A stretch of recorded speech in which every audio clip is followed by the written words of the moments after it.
turuudhaan kan beekamu Jeelaan. Metu keessa jira. Jeel 3 times final champion. Beekta. Waggaa bira jira kee. Waggaa lama fi walakkaa achi jiraadde ani barsiisa Kubbaan ture. Oromoo Kanaafuu afaan Oromoo barachuu qabe baadiyyaa keessa jiraadde. Jeelaan dha'u jira. Neenoo Goor. Jeelaan kubbaa garaa laaneera.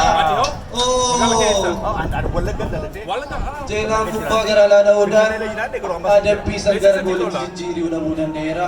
Eegan homaatti. Walakkaa Finfinnee. Amboo. Dhugaa dubbachuuf Finfinnee natti tola. Akkasii maaliif? Walakkaa hin jiraattu. Yeroo hedduu jiraadde. Kanaaf jaalladhe malee waan biraa miti. Sirba caaluu naggeeffata gaarii.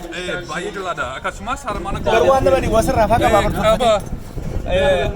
Waan tokko daangeffate muuziqaa Haacaaluu gochuu barbaada garuu waqtii kadhaadha. Sabiinsa nama tokko fuula isaa godhe feekii bituu hin barbaadne.